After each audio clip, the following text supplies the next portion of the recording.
بسم اللہ الرحمن الرحیم۔ السلام علیکم ناظرین۔ وہ ہر روز گھر سے نکلتا اور برگد کے گھنے درخت کے نیچے چٹائی بچھائے ہر آتے جاتے کو بہت چاہو عزت کے ساتھ اپنے پاس بیٹھنے کی دعوت دیتا۔ مجال ہے جو کبھی کوئی اس کی طرف متوجہ بھی ہوا ہو۔ اگر کوئی بھول کر یا مروت میں بیٹھ بھی جاتا تو مصروفیت کا کہہ کر فوراً چلا جاتا۔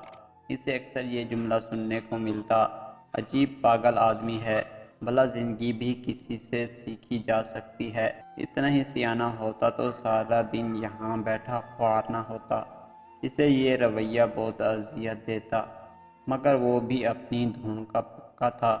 اگلے دن پھر اسی جگہ اسی ولولہ اور جذبہ کے ساتھ براجمان ہوتا۔ پھر ایک دن کسی نے اسے وہاں بیٹھا نہ دیکھا تو سب کو عجیب سا لگا۔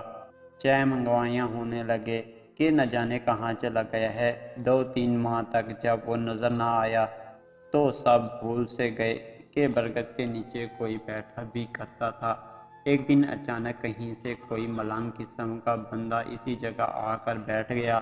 اس نے چوغا پہنا ہوا تھا، چٹائی کی جگہ سفید چادر بچھائی ہوئی تھی۔ صبح سے شام تک اپنے حال میں مست بانسری بجاتا اور کبھی کبھار راہ گزرتے لوگوں پر طائرانہ نظر ڈالتا۔ اسے وہاں بیٹھے ایک ہفتہ بھی نہیں ہوا تھا کہ اس کے پاس لوگ خود ہی بیٹھنا اور بانسری سننا شروع ہو گئے۔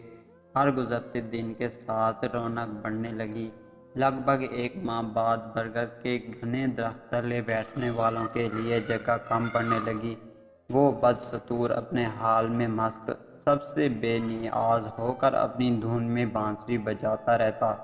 لوگ اس سے بات کرنا چاہتے مگر وہ ہلکی سی مسکراہٹ کے سوا کوئی جواب نہ دیتا۔ ایک دن خوب میلہ لگا ہوا تھا، وہ بانسری بجا رہا تھا۔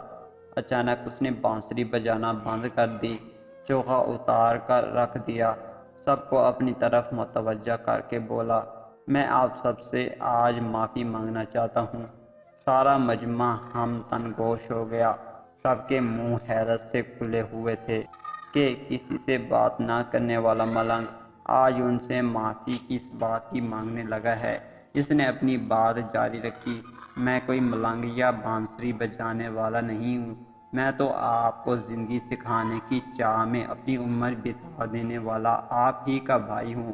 مجھے سمجھ آ گئی ہے کہ آپ کو زندگی سیکھنے کی ضرورت نہیں ہے، کیونکہ آپ تو بس بانسری کی دھن میں گم رہنا چاہتے ہیں۔ میں نے عمر بھر آپ کو زحمت دی، مجھے معاف